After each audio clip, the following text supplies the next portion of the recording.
Friends, present భారతదేశంలో అసలు ఏం జరుగుతుందో మనకు అర్థమవుతున్నట్టయితే, గత కొన్నేళ్లుగా పరిస్థితులు పూర్తిగా తారుమారైపోతున్నాయి. అయితే ప్రభుత్వానికి అది తెలిసే లోపు చేతులు పూర్తిగా కాలిపోతాయి. ప్రభుత్వం బీజేపీనా, సీజేపీనా, కాంగ్రెస్సా, మరింకేదేనానా ఇవన్నీ పక్కన పెట్టేసేయండి. కానీ ప్రెజెంట్ ఏ ప్రభుత్వం అయినా సరే అలర్ట్ అవ్వడానికి సిద్ధంగా ఉండాలి. నిజం చెప్పాలి అంటే ఆల్మోస్ట్ మన భారతదేశపు యువత పూర్తిగా అసలు మన చేదాటిపోతుందా? ముఖ్యంగా ప్రభుత్వం చేదాటిపోతుందా అని అనిపిస్తోంది. ఏ దేశానికైనా సరే యువతే వెన్నెముక. ఎందుకంటే యువత గనక పర్ఫెక్ట్‌గా ఉంటేనే దానికి తగ్గట్టుగా పరిస్థితులు ముందుకు వెళ్తాయి. దాన్ని పక్కన పెట్టేస్తే ఇప్పుడు మొన్న మనకి జంతర్ మంతర్ అంటే ఢిల్లీలో గనక చూసినట్టయితే ఒక వింత సంఘటన జరిగింది. అయితే అక్కడ చాలామంది మాకు న్యాయం కావాలి అని పోరాడారు. కరెక్టే.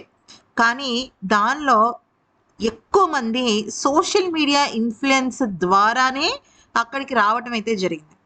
పాత రోజుల్లో లాగా ప్రభుత్వం ఎప్పుడైనా సరే మైక్ పట్టుకుని అక్కడేదో సభలు ఏర్పాటు చేయటము, లేదంటే ఇంటింటికి వెళ్ళి వాళ్ళ ఒక ప్రచారం చేయటం, ఇలాంటివి చేస్తే మాత్రం ఇక నుంచి వాళ్ళకి చీటీ చెల్లినట్టే. ఇప్పుడు ప్రెజెంట్ ట్రెండ్ అంతా కూడా సోషల్ మీడియా మీదే ఉంది. సోషల్ మీడియాలోనే మన భారతదేశం డెవలప్ అవ్వాలి. పాకిస్తాన్, బంగ్లాదేశ్ ఇలాంటి కొన్ని దేశాలు ఆర్థికంగా గొప్ప గొప్ప దేశాలు కాకపోవచ్చు. కానీ ప్రపంచం దృష్టిలో వాళ్ళు గొప్పవాళ్ళుగా వాళ్ళని వాళ్ళు చాటుకుంటున్నారు సోషల్ మీడియా ద్వారా. మనం గమనించినట్టయితే వెస్టర్న్ మీడియాస్ కానీ, లేకపోతే వేరే ఇతరితర మీడియా సంస్థలు కానీ, వాళ్ళకి నచ్చినట్టుగా వాళ్ళు రాసుకుంటూ ఉంటారు. ఉదాహరణకి రీసెంట్‌గా ట్రంప్‌కిను, భారత్‌కి పడనప్పుడు వెస్టర్న్ మీడియా అంతా కూడా మన భారత్‌కి వ్యతిరేకంగానే ప్రచారం చేసింది. వాళ్ళకి ఈ పాకిస్తాన్ వాళ్ళు కూడా తానా అంటే తందానా అంటూ వచ్చారు. మనకి అంటే మన భారతదేశానికి సెల్ఫ్‌గా సోషల్ మీడియా లేదు. పూర్తిగా అన్ని ఫేస్‌బుక్ ఇలాంటివి ట్విట్టర్ అన్నీ కూడా అమెరికా బేస్డ్ అనమాట. సో, అలా కాకుండా మన భారతదేశానికి సంబంధించిన సోషల్ మీడియా గనక ఉండి, మన భారతదేశ గొప్పతనాన్ని ప్రపంచం నలుమూలలా చాటి చెప్పాలి అంటే, మనకంటూ ఒక సొంత సోషల్ మీడియా కావాలి.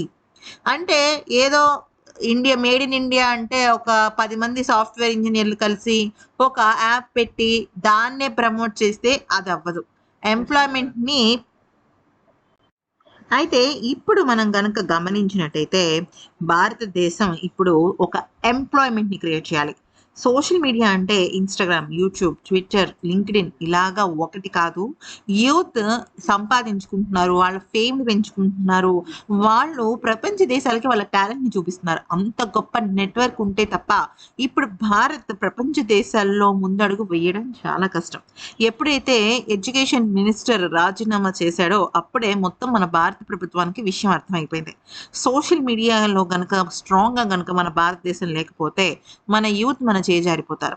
మీరు అనుకోవచ్చు అదేంటి సోషల్ మీడియానేనా అంటే ఈ రోజుల్లో పేపర్‌లు తెప్పించుకొని మెయిన్ హెడ్డింగ్స్ చూసి ఎవరు కూడా వార్తలు చదవటం లేదండి. ఈరోజు ఈ క్షణం ఇది జరిగింది అంటే సెకండ్‌లలో అది మన ఫోన్‌లోకొస్తోంది. నెక్స్ట్ డే పేపర్ తెప్పించుకుని హెడ్‌లైన్స్ చదివేవాళ్ళు చాలా తక్కువ మంది.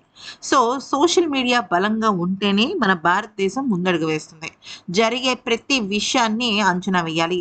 అలాగే దానికి తగ్గట్టుగా మనల్ని మనం బిల్డప్ చేసుకోవాలి.